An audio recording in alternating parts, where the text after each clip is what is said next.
Mummy papa जी ने, uncle aunty ने अपने बच्चों के लिए बनवाया था। बहुत अच्छी बात बोली आपने। और ये चीज़ मुझे बहुत अच्छे से पता है, मेरा कुछ भी नहीं है, ये घर भी मेरा नहीं, मुझे बहुत अच्छे से पता है। तो आप लोग ये चीज़ बार-बार मुझे ना जताएँ कि ये मेरा घर नहीं है, ये उन्होंने अपने बच्चों के लिए बनवाया है। इनके घर में, जो इनका घर है, आप लोग कह रहे हैं इनका घर है, वो भी कहते हैं कि ये चीज़ ज़िंदगी भर तक रहेगी, मैं नहीं आने दूँगी यहाँ पे। इनके घर में, जो इनका घर है, आप लोग कह रहे हैं इनका घर है, वो भी कहते हैं कि इनका घर है, ठीक है, मेरा कुछ नहीं है। मॉर्निंग ही निकल गया था। अभी भी मुझे छोड़ने आया, तुरंत ही चला गया था। तो वो भी ज़्यादा नहीं रुकता है, ठीक है।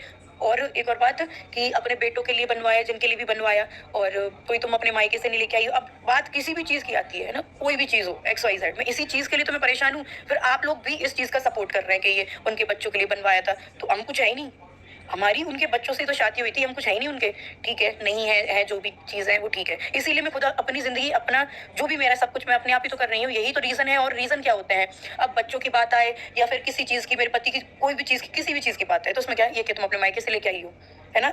फ्रेंड्स, अंशु ने सपना के ऊपर एक बार फिर से किया पलटवार। जैसा कि आप लोगों को बता दूं कि बड़ी हिम्मत जुटाकर इतना कुछ होने के बाद भी सपना पहुंची थी शिवपुरी अपनी बच्चियों को उनके दादा दादी से मिलाने।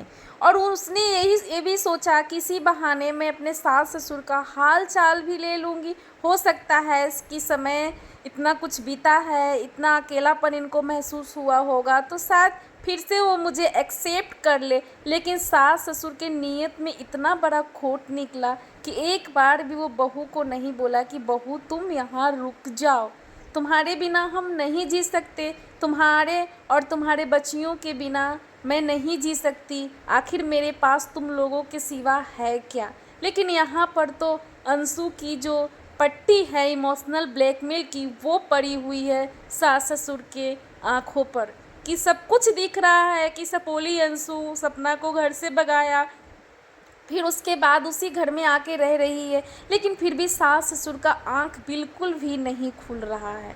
ऐसे में सपना को ही लोग दोषी क्यों ठहरा